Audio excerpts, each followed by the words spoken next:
Higher Education in the Crosshairs, his presentation will focus on current and historical controversies surrounding the politics of American higher education, with a focus on recent state-level interventions into the workings of public higher education. Particular attention will be paid to the emergence of right-wing populism and its attacks on DEI, tenure, and shared governance. Eric Mlyn is a distinguished faculty fellow at the Kenan Institute for Ethics and lecturer at Duke's Sanford School of Public Policy, where he directs the program on democracy and higher education. He was the founding executive director of DukeEngage and assistant vice provost for Civic Engagement.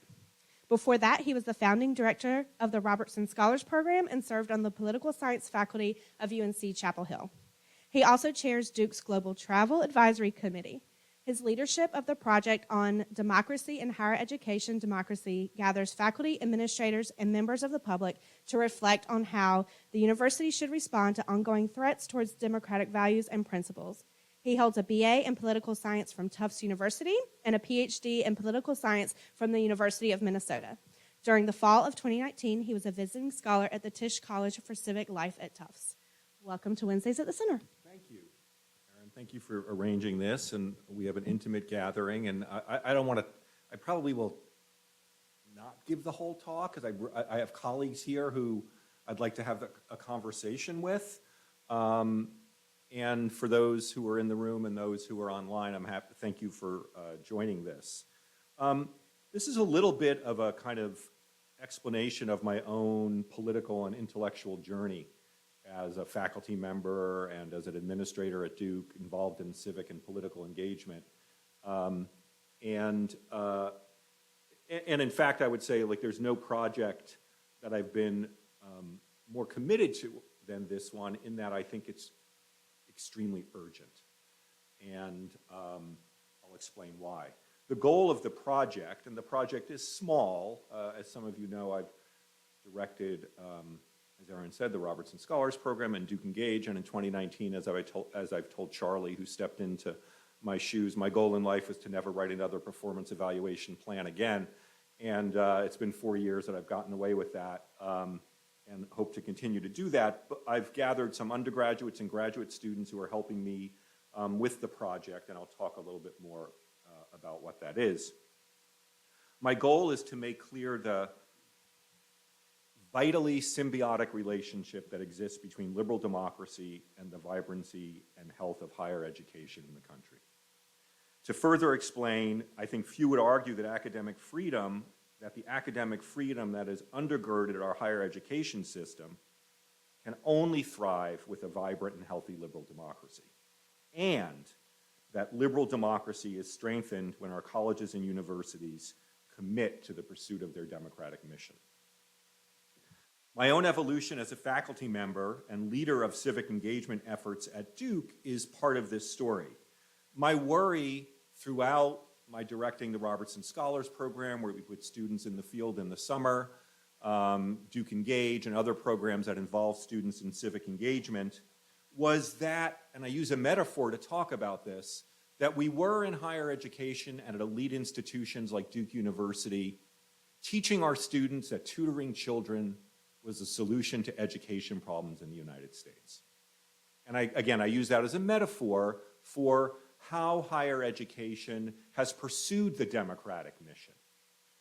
And I think kind of the best take on this is something from Ron Daniels, who's the president of Johns Hopkins University, who's written a really important book that I assign in my class, that's on my desk. I think that Daniels has, as far as one can, as the president of an elite institution, taken on how we do civic engagement. And he says service learning, and service learning in its strictest definition is a course that has 15 or 20 hours of volunteerism in it. But programs like DukeEngage, Robertson Scholars, other scholarships that have summer programs also kind of fall under service learning, which is that we put our students in service as a way of enforcing the democratic mission. And so what Daniels says is that service learning on its own is not an education in democracy. It generally does not seek to explain why democratic values matter or to ask hard questions, such as why democracies have fallen short of the values they proclaim. It is not designed to nurture affinity for democracy as a system of popular governance. Service learning has become a crutch, a way for university presidents to celebrate civic engagement, sorry about the typo, without explicitly having to provide a civic education.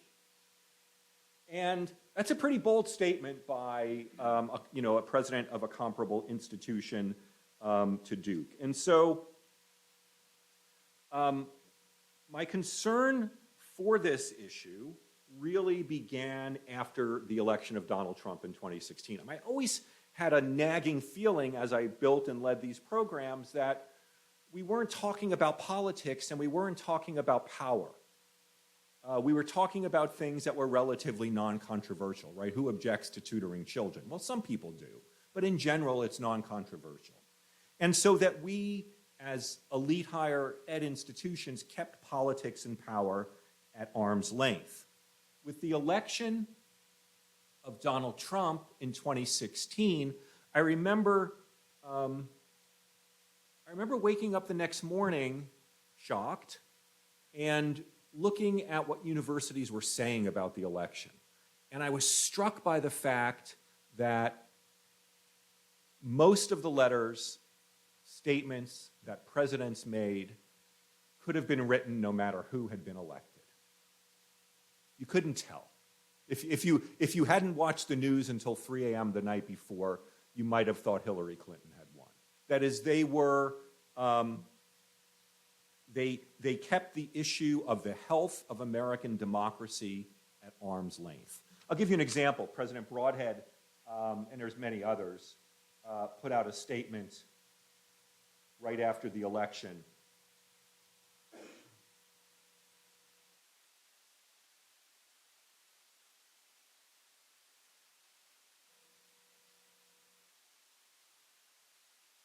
I'll just let you just read that for a minute. I don't have to read it out loud.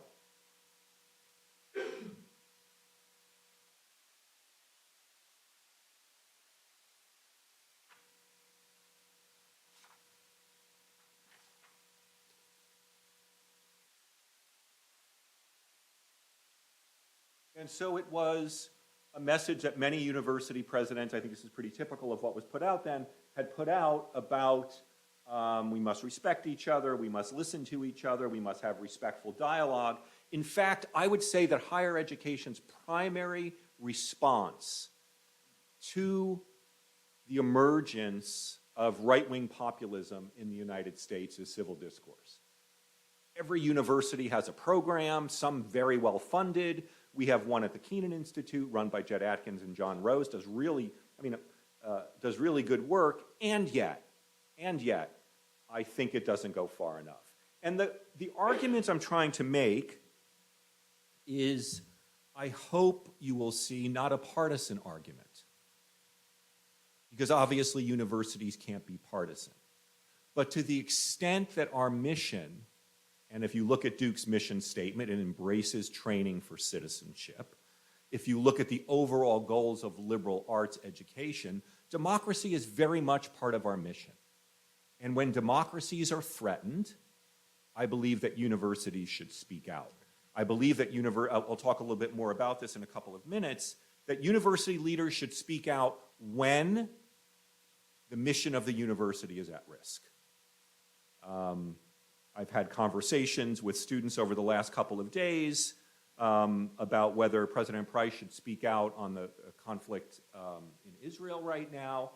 And there's been something written in Inside Higher Education this morning about some university leaders who did, some university leaders who didn't. I can offer my opinion on that, and there are some people in the room who've been very involved in that. If they wanted to contribute to the conversation, I would welcome that too. So the other thing that's, I think, important to note is that the United States has a rich tradition of both right-wing populism and left-wing populism. Certainly right-wing populism is emergent right now in the Republican Party. And there's left-wing populism. And both versions of populism, both in the United States and abroad, are fundamentally, at some level, anti-elite, right? I think left-wing populists tend to be more anti-elite of those who are wealthy. It goes after wealth and economic power. And I think that right-wing populism, for the most part, abhors things like expertise, intellectuals, science, the things that are the very business of universities. And so this is part of, I think, the assault that's happening now. Those on the right, at the same time, so originally, this project was called Right-Wing Populism in American Higher Education. And my colleagues said, Eric, you can't call it that. You need to be more balanced. You need to understand the threat from the left. And so we renamed the project Democracy in American Higher Education. I'm being honest about where I'm coming from and what I deeply care about. And I have, over the course of my work on this project, come to pay some more attention to what people see are the threats from the left.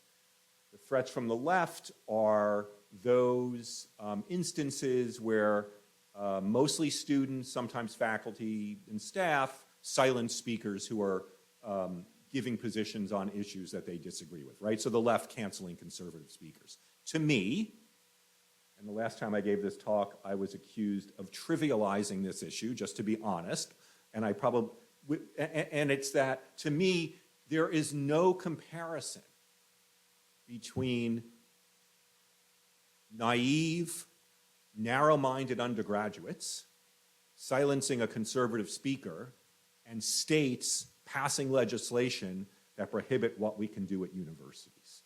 And so that's where I come out on this, though I have certainly one of the journeys that I've been on personally in thinking about this issue is I've become much more of an academic freedom extremist on this issue, in part because the right's complaints about about the left silencing speakers is often used as a way of justifying what the right is doing in state legislation. Over the years of this project as well, and over the years of the attack on higher education, this issue has boiled over from our trade publications like Inside Higher Ed and the Chronicle of Higher Education to more general news sources such as the New York Times and Fox News. The issue has gained even more political salience as Governor Ron DeSantis of Florida, at one point a leading candidate for the Republican nomination for President of the United States, has made all of education, both K through 12 and higher education, a direct target of his political agenda. Along with this, state legislatures around the country are increasingly intervening in university affairs that have traditionally been the purview of faculty governance and boards of trustees. And so I wanted to share with you kind of two instances, and I'm going to be fair, okay? I'm going to show, you got the mic for this, show both a threat from the right and a threat from the left, so we can see what it looks like and feel it.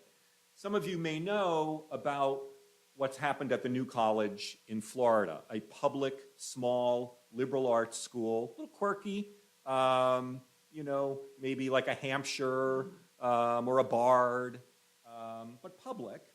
And the DeSantis administration has taken over that institution. I mean, I don't think I'm being hyperbolic to say taken it over. They have replaced the Board of Trustees with very conservative new trustees. 5 faculty were not given tenure. Scores and scores of students have left. In fact, Hampshire College has said we will accept new college students. The college has been remade. In fact, very publicly, what the new Board of Trustees at the new college has talked about is we want to make a public college in the image of Hillsdale College, the Christian university, the Christian college that they aspire to be. Chris Rufo is the provocateur of the right in higher education. He has been put on the board of trustees of the new college, and he's very honest and open and smart and strategic and, you know, I think actually doing a really good job in terms of what their goals are in inserting right-wing populism into higher ed. Let me just give you a couple of minutes of what's a longer video of Chris Rufo. I've been working on an exciting project to take over a public university in Florida called New College and transform it into a classical liberal arts institution. This was something that was kicked off by Florida Governor Ron DeSantis. He recruited me and a number of other conservative scholars and university administrators to serve on the board of trustees and actually say, look, this institution that has been failing for a number of years, can't recruit students, is well known for being a kind of social justice ghetto, recruiting left-wing ideologues and student activists who are poor performers academically and have even poorer performance upon graduation, to say, you know what, instead of shutting this down, which was actually on the table over the last few years among legislators, let's try to save this institution, let's try to turn it around, and let's try to rejuvenate it with this new idea that actually public universities should reflect the values and the will and the democratic wishes of the public. And of course, anytime that you disturb the force field of the American left, everyone starts freaking out. And so upon the announcement, you had huge coverage in the media, not just in the United States, but really all over the world. It was, you know, Ron DeSantis appoints conservative activists to take over a public university. There was coverage in the Times, coverage in the Washington Post, even more hysterical coverage in MSNBC. But the theory is actually quite simple, is that this university has not been performing, was risked being shut down because it was financially insolvent. And actually, why not have a university that is friendly to conservative faculty, friendly to conservative students, and friendly to conservative ideas? It's the smallest university in the state of Florida, and this is an experiment that's worth having because conservatives and governors like Ron DeSantis are tired of just saying, when we win elections, it's not going to result in any change. We should just actually let the bureaucrats and the DEI departments and the left-wing ideologues run the public institutions without interference. He's actually saying something quite different. It's like, no, elections have consequences. In order for our constitutional republic to be meaningful, we actually have to govern these institutions. And if the values of these institutions have diverged greatly enough from the values of the public, we have to implement reforms in order to bring those two things back together. And the first thing that I did was fly out to New College, and I set up a town hall meeting with faculty and another town hall meeting with students so I could tell them my vision for transforming the university, and I could also hear from them their vision about what they like about the university and what they don't like. But of course, the public universities under left-wing bureaucratic rule are hostile to open inquiry, hostile to civic debate. We got a death threat over email from someone the night prior. And then minutes before, we were supposed to start this open conversation to establish dialogue for the constitutionally mandated Board of Trustees and the university community of students, faculty, and staff. The provost of this university, Suzanne Sherman, who has overseen the catastrophic decline of standards at New College, bursts into the room, virtually hysterical, wagging her finger at my face and saying, we're going to shut this down. We can't have this debate. You're not allowed to talk, and appealing to these vague safety concerns as the reason for doing so. And so we had a video team there, and I'd like to show you the clip. No. This is the problem at your school. You know that, right? You've created an environment in which the most intolerant, the most aggressive, and the people who threaten violence can veto you, can veto the president, can veto any changes. We're setting a new standard here. We cannot put our community at risk. The only people at risk here are us. Guests We're at risk. No, that is not true. Okay, who's at risk? Anybody who enters this event at this point is at risk. There are credible threats out there that have not been investigated sufficiently by the... That's not what they told me. It'll never be sufficiently investigated. We got to move forward. It was an email No. that had some vague threats. They weren't direct threats. They weren't actionable threats. And there were threats against me. yeah, there were threats against Eddie personally. I understand that, and I understand that that's a risk No. that We you don't want need, to take. we don't need your protection. Yeah. We need their protection, and we're thankful Yeah. for it. I am very. You're free. If you feel like you don't want to take the risk, you're free to go home. You're free to go where you want. We are closing this building, sir. No, we're not. We just Yes, took a we vote. are. We just took a vote of the board. The board votes 2-1 as the majority. Look at the organizational chart. This is not the full board. This is the board. This is the quorum of the board at this board meeting. And so we have a quorum. We have 3 people. We have a 2-1 majority. So you want. You're not the president either. I am acting president in President Oker's absence. Sure. Where is she? She is at the Board of Governors meeting. Call her. We can talk to her, but we're the board members. We voted. We have 2-1. We're not going to let you shut this down. This is the problem here. Plenty of time. I have the president. The president's on the phone, and she is Of the United States? of the college. Okay. And she He then speaks to the president,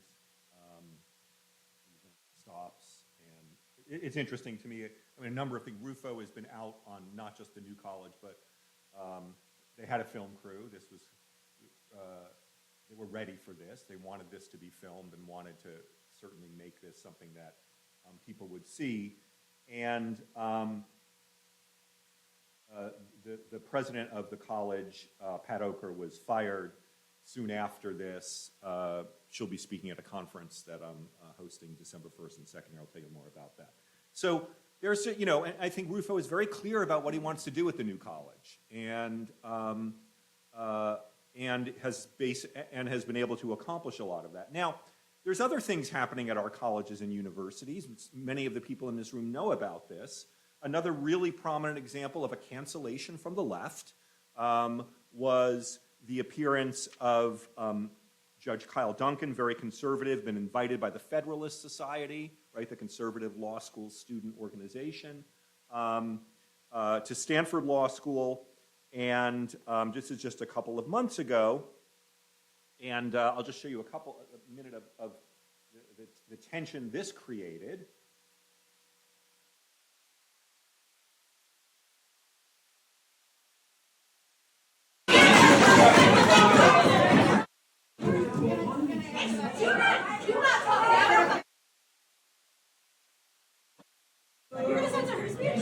I am an associate dean, and I would love to answer your question. Can I? Yeah, and to this room, because you're asking into the room as well. Is that okay? Associate Dean, what do you like to say? The room will talk to you. Is that okay? Because it's not your board. You asked for an administrator. She is an administrator. You just asked for an administrator in Do here. you want an echo chamber, or do you want someone to Don't get enter your voice. You want handle Can I? Is that okay? Is that okay? So you've invited me to speak here, and I'm being heckled nonstop. And I'm just asking for an administrator to sign. That's an administrator.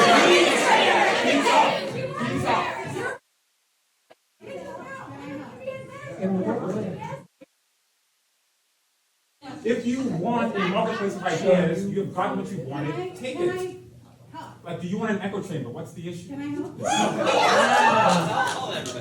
I guess I have prepared remarks, but And I want you to be able to. I letting want me you to be get. able to get prepared. Go. Yes. I had to write something down because I'm so uncomfortable up here. And I don't say that for sympathy. I just say I'm uncomfortable. I'm uncomfortable because this event is tearing at the fabric of this community that I care about. And I don't know, and I have to ask myself, and I'm not a cynic to ask this, is the juice worth the squeeze? Is this worth it? It isn't a setup. But for many people in this law school who study here and who live here, your advocacy, your opinions from the bench land as absolute disenfranchisement of their rights and does land. Let me please.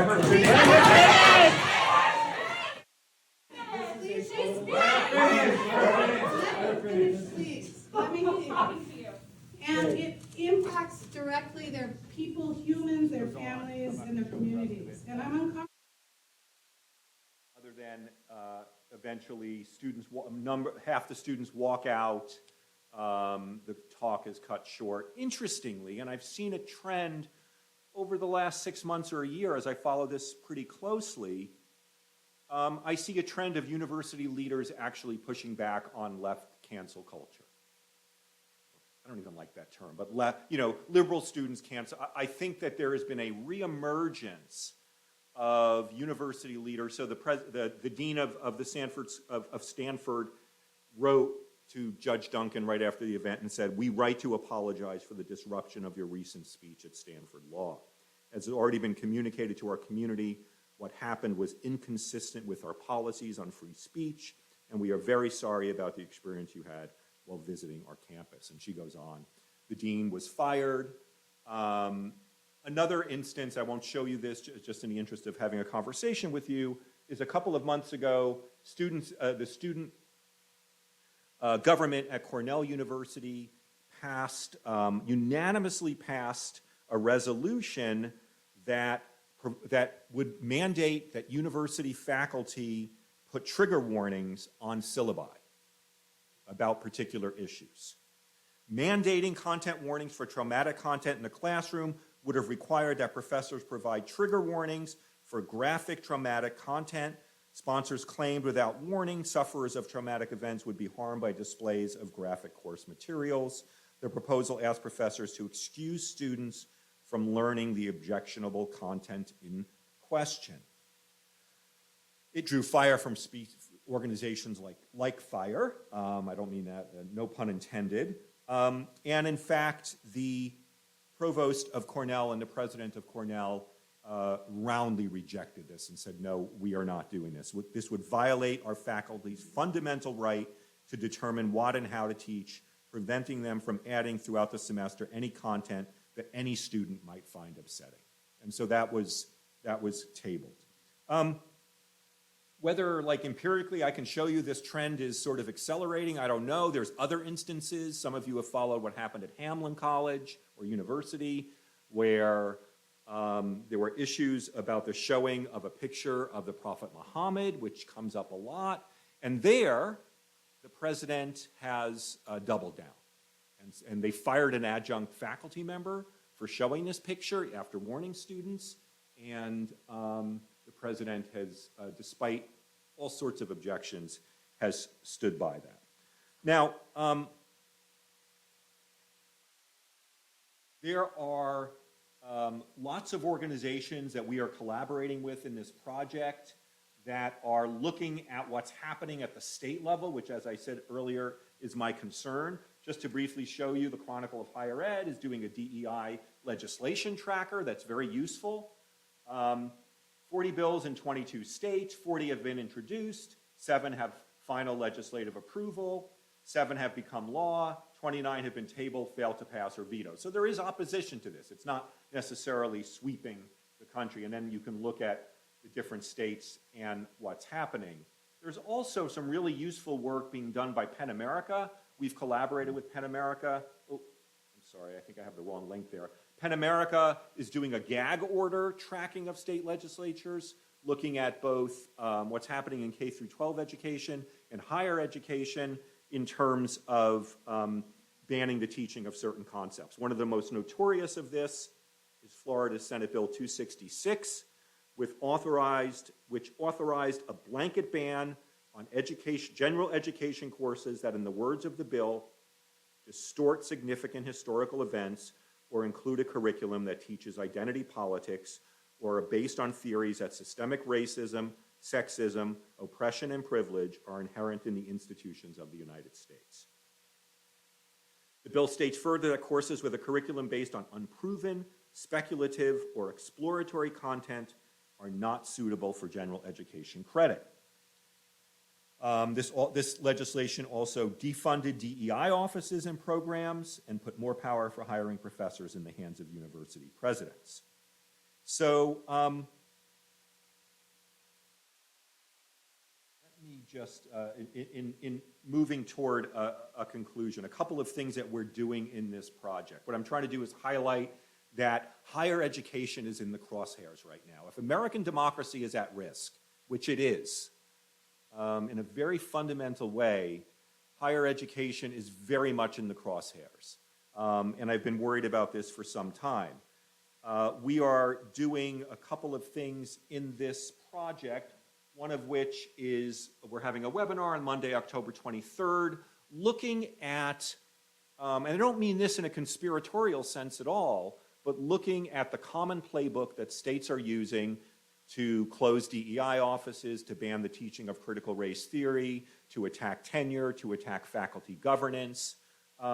And the think tanks on the right are very open and clear about this. Just go to their websites and look at the model legislation that the Manhattan Institute, that the National Association of Scholars here in North Carolina, the James Martin Center for Academic Renewal, are all providing, there's a common playbook across the country. We are also in the project working with our colleagues. One of the questions that I'm trying to ask is, what should private institutions be doing at this moment with the threat to public institutions? I think there's two things to note here. So I worked with Duke's Faculty Council unsuccessfully to pass a resolution last year in support of our UNC colleagues who are subject to many of these kinds of things. If Mark Robinson is elected governor of North Carolina, which is a real possibility, we will be Florida in terms of our policies on higher education, if not worse. And so I will continuing to work with Duke's Faculty Council to try to pass a simple resolution in support of faculty governance and academic freedom. This is the Coalition for Carolina is a really interesting organization that it's a nonprofit that has been formed by UNC faculty and former trustees to protect the institution. For those of you who are interested in solidarity in the sector, I think it's really important to support folks like that. Penn America has, we have collaborated with Jeremy Young there, has put together Champions of Higher Education Statement of Purpose, which is current and former university leaders who are rallying public support against censorious legislation aimed at colleges and universities. You tend to find more retired university leaders doing this than current public university leaders, and I understand that. Holden Thorpe, for example, who was chancellor of UNC for many years, has become one of the most outspoken critics of what's happening at the state level. Though Holden, when he was chancellor, wasn't able to do. If you want to keep your job, you don't do that. Democracy and Higher Ed project, and then we are also, and I'll follow up with folks who are here, because I'd love, oh, that's the wrong one, sorry, but we're doing a conference December 1st and 2nd, and I'd be happy, many of you have already been invited. If you haven't been, it's an oversight and would love to have you. We are having a conversation on what's happening at the state level. As I said, Tom Ross, the former head of the UNC system, Kevin Riley, the former head of the Wisconsin system, will join us in conversation with our former Provost Peter Lang, and Pat Oker from the New College will give I'll be in conversation with her, and we're then going to look at some other issues happening at the state level. We have conservatives represented in this project and liberals represented in this project. In fact, in a very interesting way, there are a number of conservative scholars who I think in the spirit of true conservatism have pushed back on what's happening at the state level. Though they probably agree with the critique of liberal higher education, they do not think that it's the state's role to do anything about that. And so John Shields from Claremont McKenna, Keith Whittington from Princeton University are conservative political scientists who probably agree with the right's critique of what's happening in terms of liberal students, but kind of abhor what's happening in the state of Florida, for example.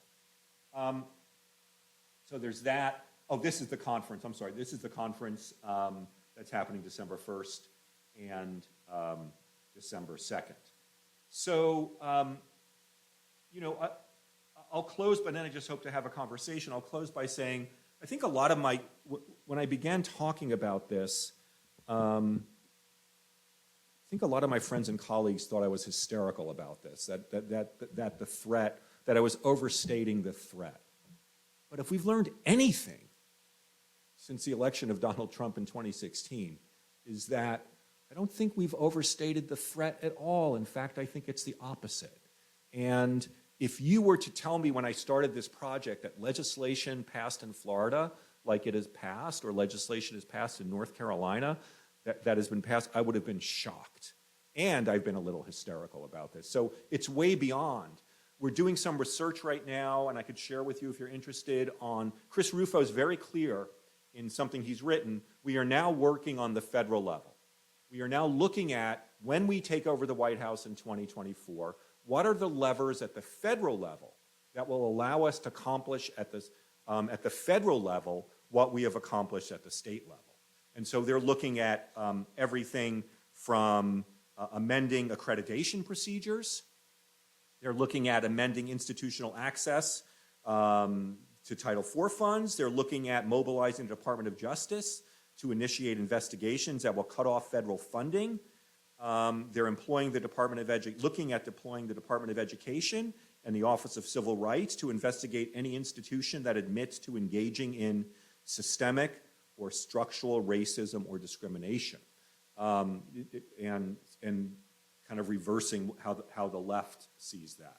There is a, last thing I'll say, there's a retired professor out of Michigan, Mark Perry, who has filed 800 complaints with the Office of Civil Rights and wins many of them. In fact, he just filed a complaint about the Baldwin. He's done 8 at Duke, so you probably know more about these than I do. Just filed one against the Robertson Scholars Program for being a program that discriminates because it only accepts women.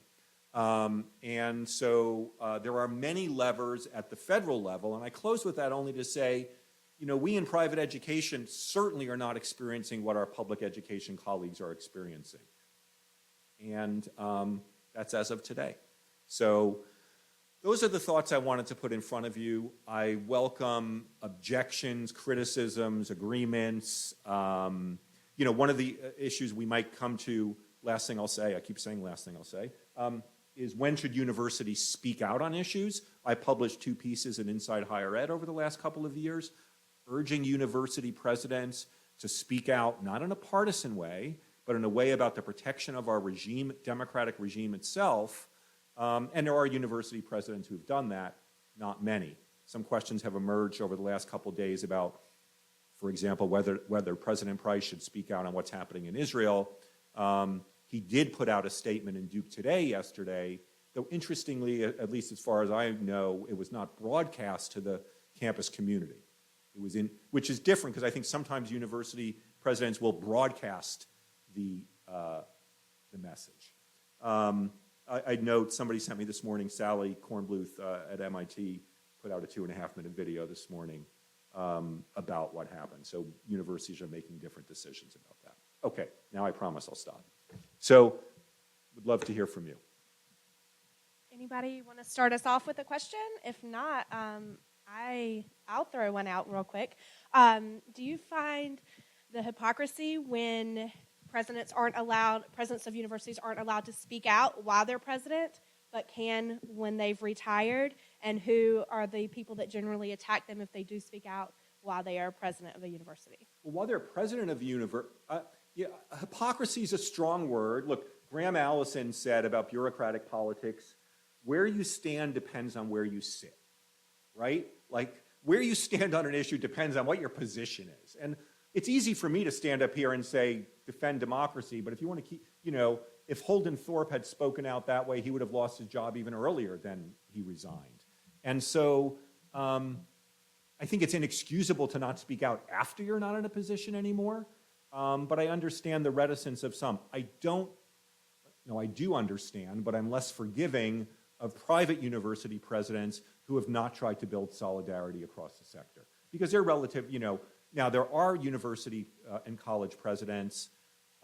We had Michael Roth here speak as part of this project at Wesleyan. He has spoken out quite actively. But, you know, his board of trustees is probably left of him. And he's been there for 20 years, and he's safe as can be. Leo Botstein at Bard, Bottinger at Columbia. There are others who have spoken out, but they're liberal, they're safe. I do wish more would more would do it, particularly at this moment, and building solidarity across the sector. Yeah. So, Eric, you mentioned a couple of times at the beginning and just now presidential statements around developments in Israel.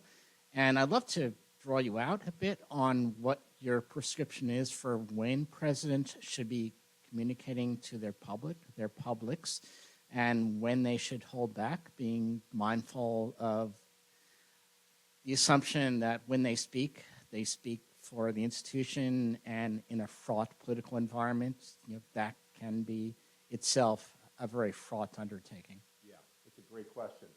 It's actually pretty clear to me. It's easy for me to say, university presidents should speak out when the issue at hand is directly related to the mission of the university. Now, mission I mean in two ways. And I haven't totally unpacked this, so welcome the question.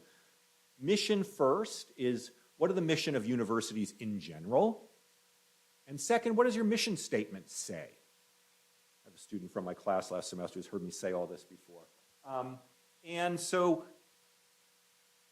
when I write this all up, I'm going to be very clear that democracy is central to the mission of our institutions. And when democracy is threatened, university leaders need to speak out in a nonpartisan way to protect the nature of the regime itself.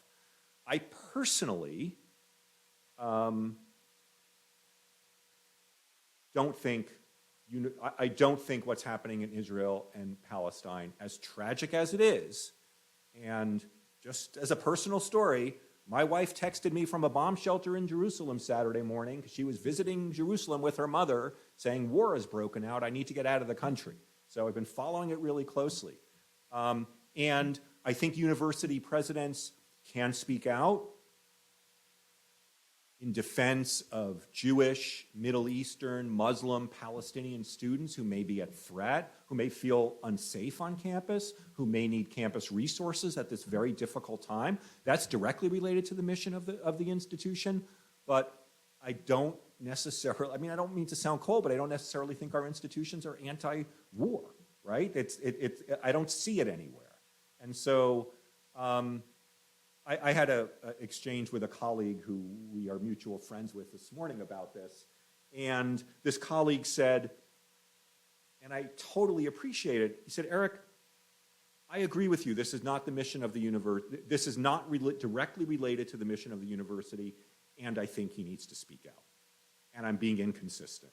And I'm like, consistency is overrated, right? So you also make decisions outside of the rule. But I do think that a way for university leaders to think about this is to think about what directly impacts the mission.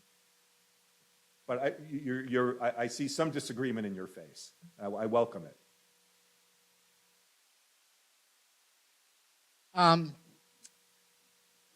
If not over a disagreement, processing your point of view. I mean, it does strike me that events in Israel have had a direct impact, on a subset of Duke's population, student population, and alumni population. So I'm not quite sure about the clear line. Mm-hmm. No, they're not. They're all gray. Right. Between sort of what works neatly with the mission of the university and what seems to be at some remove from the mission of the university. Yeah. I looked today, and maybe you know better than I do. I don't think Vince put out a statement when Russia invaded Ukraine. Correct me if I looked and didn't find it. Did he? I don't know. Yeah, please. And I note that there was a statement from President Price yesterday. Yes. Condemning the attacks on Israel. And at least I only received it this morning. A somewhat different statement by Dean Bill Boulding at Fuqua. I didn't see that. Which was really quite differently focused, and what it suggested to me was a kind of dilemma. At a university like Duke, which really has a global reputation and a national profile, inevitably, a president has to be thinking about both his population. We're an extraordinarily diverse campus. students from all over the world. And so how do they feel? And to what degree do they need to be reassured? And at the same time, it is inevitable that the president of Duke making a comment is going to attract certain attention outside of the university. And how the senior leadership at the university kind of squares that circle is part of the challenge in a crisis like this, in which obviously feelings run extraordinarily deeply.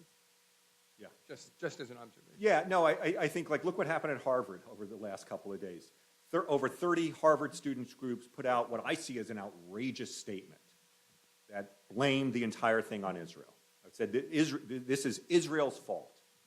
And the administration of Harvard didn't respond immediately, and Larry Summers, the former president, came out with a statement, which is pretty, that's a big decision, a former president to do that, and he said, this is outrageous. Summers is Jewish, and then the president did come out with a statement. It wasn't seen as enough, and then came out with another statement. So then you go down the rabbit hole. Right, that's right. And you go down a rabbit hole, and you're like, how do I win this? Or how do I do this right? So it's complicated. Jonah. Hello. My question really has to do with going back to the mission of the university. Universities have done an amazing job in the time that I've been at Duke, for example, emphasizing certain parts of its mission. Let's just take DEI, for example. It is very clear to each student here and at most universities around the country that this is a priority of the university. But if they've been able to devote so many resources to that, just as an example, we can go down the line, whether it be voting, whatever else it might be, why have they not found the key to unlocking this idea of academic freedom? Why is it so frequent that students can't grasp this idea that at Harvard, for example, with those 30 student groups, that is the very essence of academic freedom? And I think that it highlights an issue that people don't quite frankly understand what that really entails. So why is the university not focusing more on really teaching their students about what academic freedom means? Well, because my class only has 18 people in it, and John Rose's only has 30, right, or however. I think if I were to put myself in President Price's shoes, what he would say is, we are doing this. We were one of 13 schools to sign on to this. It was kind of a little bogus to me, but like this consortium of schools that are underscoring academic freedom. And so under that, Duke listed 8 or 9 programs that already existed. And so those of us who've been in administration know that sometimes what you do is you look at what you're doing, you put it in a package, and you call it something new. And I think that's what Duke did in this particular case, because I don't think anything new was created. It was John Rose's program, the Jet Atkins program. And so Jonah, I'm really optimistic that, like, given what happened at Stanford, given what happened at Cornell, given what I'm hearing from university leaders around the country, that there is a real sense that we have not done a really good job with that. And I think it's going to improve over time. And how we do that at the university, that's inside the classroom, that's outside of the classroom. But I do think that we will. I think in a year or two we're going to be in a better position than we are right now. Sue, I'm eager to hear what you think. Well, I actually want to respond to Jonah, if I could. I teach a class as well with 18 to first semester freshmen called Finding Your Voice. And it's all focused on the First Amendment, free speech, but also on some issues related to self-awareness so that they can sort of figure out who they are, what they value, and how they want to interact with others on the campus, and how they think their voice lands, and how they want to listen. So it's a conglomeration of all of that. Recently had a controversial speaker come to class. And again, 18 first semester freshmen. It was on Zoom. This was a Duke alum who had a very definitive opinion about transgender sports. And that happened to be what she wanted to talk about. It went off in a few little tangents, but that was the matter. Good discussion. The students asked her some very good questions. The Zoom call was ended. The conversation and the debate continued, pretty robust, and the class was over. The class was then asked to write a reflection, just a brief reflection on that exercise. I would say half the class agreed with her. That never came out in the discussion. It only came out in the reflections to me, private reflections. Now, there were some things that they disagreed with her on, but there were many things that they agreed on but never spoke up in class. And I have to tell you, I felt like a true failure. We worked so hard on developing this trust and this willingness to exchange and to get right down in the nitty-gritty, and it didn't work. And I do know that Kenan did a survey last year. I won't blow the whole content of it because I know it hasn't been released. But the vast majority of Duke students, in answering the question of, do you feel comfortable talking on this campus about controversial issues, the answer was no. And the reason was, I don't feel comfortable disagreeing with my peers. So that's what we're really trying, I think, at least to a great extent, to work on, is creating a climate and an environment where you and your peers all feel comfortable talking openly with the faculty and with their contemporaries about these difficult issues. So I don't know, I mean, I do feel we failed, but I'm not exactly sure at this point how to move towards success. Because I have to tell you, I thought, I've done it. Yeah. I've created it. You know, in 7 weeks, everybody's going to talk about and express their opinion very openly, and they did not. Yeah, and Sue, to your point, I'm not aware of the Kenan survey, though. Who did? Oh, okay. So and John's a Kenan, so I just maybe I do know about it. Well, the UNC surveyed their system, Wisconsin surveyed their system, and found exactly the same thing. Students are self-censoring in large part because of fear of their peers' reaction, not faculty reaction. And that's pretty clear. It's also pretty clear from surveys that that if our intention as leftists, which I am, is to indoctrinate our students, we're not doing well. That is, students, in fact, report, if you look at their politics when they start and their politics when they are not more liberal. No, I understand. No, I'm with you.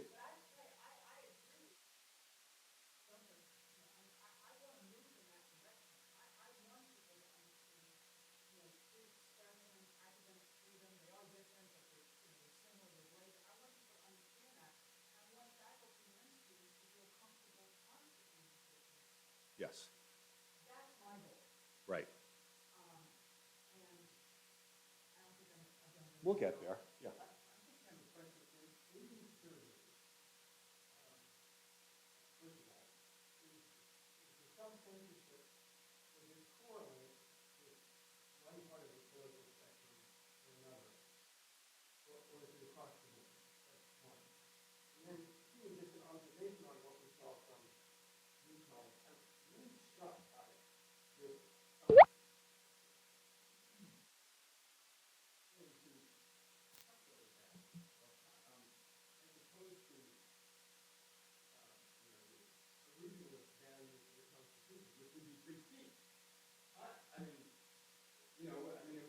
If one is honest, you see that popular values bloom all over the place, not just generationally, but sometimes within the span of a particular president's term of office. Right.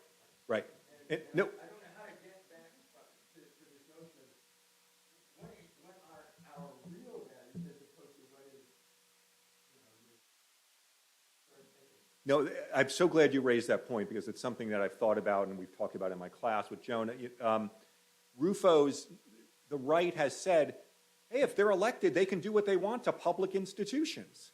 Well, but that's a very naive, simplistic definition of democracy, and it's not an embrace of liberal democracy. And what we're always talking about is liberal democracy. which in the face of popular opinion sometimes defends values that aren't popular, right? Like freedom of speech and freedom of expression and the power of the courts and all these other kinds of things that come with liberalism or constitutional liberalism. And I think they miss that. And because nobody who is an advocate of democracy, well, I shouldn't say nobody, those of us who are advocates of liberal democracy don't simply mean majoritarian rule. It never has meant that. And so to fall back on, well, once they're elected, they're allowed to do what they want is not really consistent with understanding. So that's true. On the self-censoring thing, you know, we're a liberal institution. The faculty here are liberal. Our students, most, right? I did a survey of my focus cluster. 93% of the students reported they're liberal. 93%. And they, in the Tuesday night dinner we had last night, they said, I heard more conservative voices when I was home. And now I'm at a university, and I'm not hearing it. And they were really disappointed. And I think we need to do a better job there. How we get there is very difficult.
Yeah, certainly Brown University is not bringing in which is where my son went, is not bringing in who American Grand Strategy brings into campus, right? Yeah, and it's interesting that you say that because I think you're right. We do a better job, and we still don't do a great job. I mean, I do, you know, the speakers are good. I think one of the points made by Jonathan Marks, as a political scientist who spoke at our conference last year, is that one of the problems is, so for example, we don't have college Republicans on campus anymore. There's no, is that right, Jonas, still? No college? It was approved, but nobody was willing to.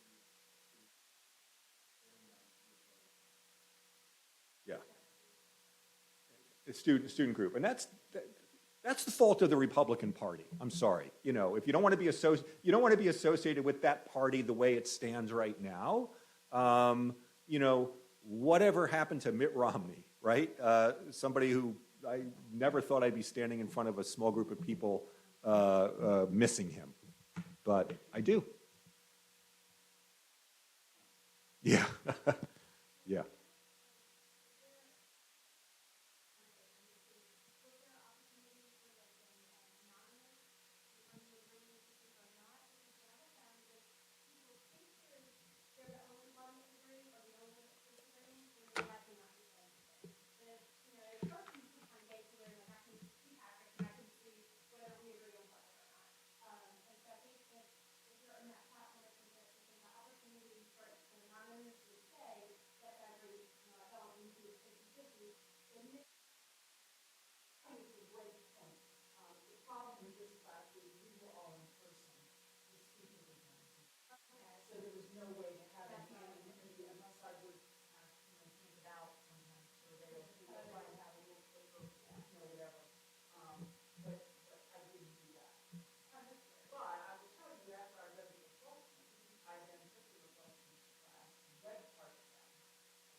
Hmm.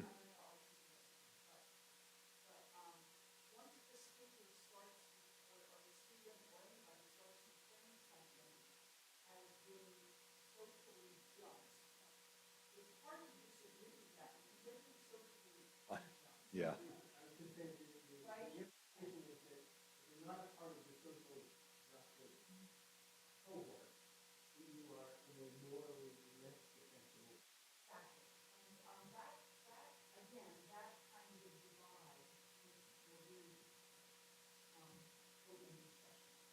You know, Charlie, go ahead. Yeah, I'd love to hear. No, yeah.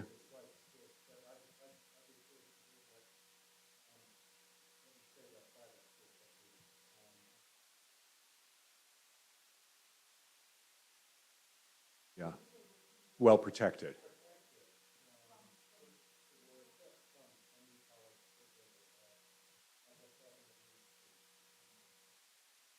We're putting out a newsletter tomorrow that tracks what the plans at the federal level if, let's say, Trump wins in 2024. And their plans are really, really significant. They're not going to take over our boards of trustees. You know, they don't have the appointing power, but there's going to be a lot of interference that, Charlie, I would say will directly impact our work in significant ways. And the Schedule F that they're working on to replace this entire layer of civil service with political appointments in the Department of Education, if they don't get rid of the Department of Education, Office of Civil Rights, tying things to, no DEI statements if you want NIH funding, if you want NSF funding. There's a lot of levers. Our sector gets a lot of funding from the federal government. I don't need to. A lot of it will be tied to the funding, not all, but that's a big part of it. As an administrator, I was going to bring up Title VI and what our partners and us at UNC face with the Middle East Consortium. While we're protected politically at Duke, those kinds of things do hit us administratively. You know, it's that particular instance where the Department of Ed interfered with what was being taught in syllabi. Whether you agree or disagree with it, it's interesting. The conference I had last year had planned a panel on that particular issue, and I was advised by many people at Duke who said to me, Eric, if you include something on Israel-Palestine in this conference, it will suck the air out of the room for a day and a half. And the conference wasn't about Israel-Palestine. That was a case study of interference in academic freedom, and we skipped it because I wanted to talk about other things. And so we did. Probably. I mean, it didn't come from his office, but I'm sure. Oh, interesting. I hadn't heard that, Charlie. Interesting.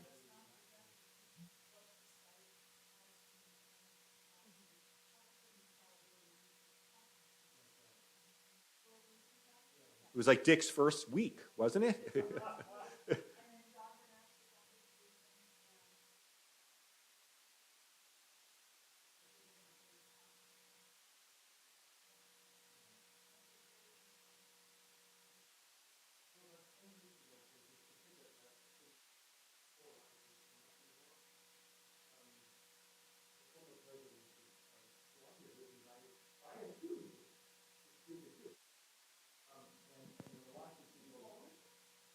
I think he means the country. Yeah, I was confused too for a second.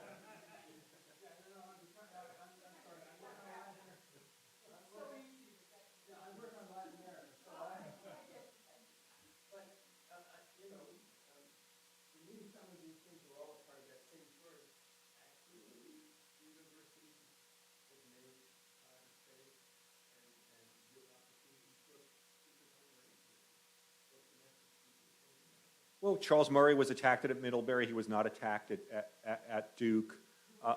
Yeah, that's right. And so, we probably relatively have done a good job. We are not a particularly left campus. We're a liberal campus, right? But we're more a DukeEngage campus as a metaphor rather than a social justice. You don't see the word social justice here that much. You walk onto Sanford's campus, you see the word social justice all the time.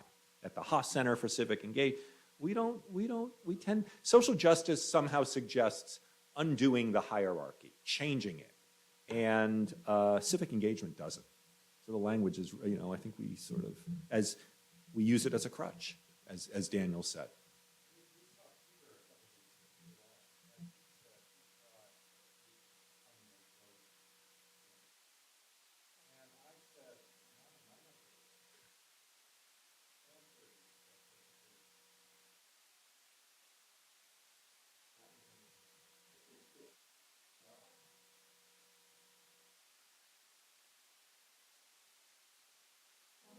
Yeah.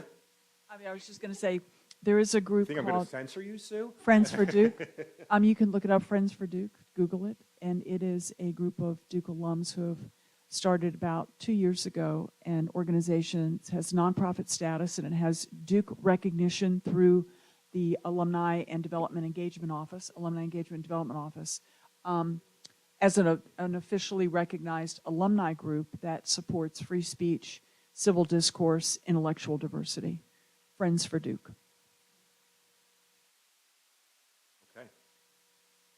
Thank you all. Enjoyed the conversation. And if anybody, we're putting a mailing list together for our newsletter, for the conference, for the webinar, and welcome your involvement. So thanks.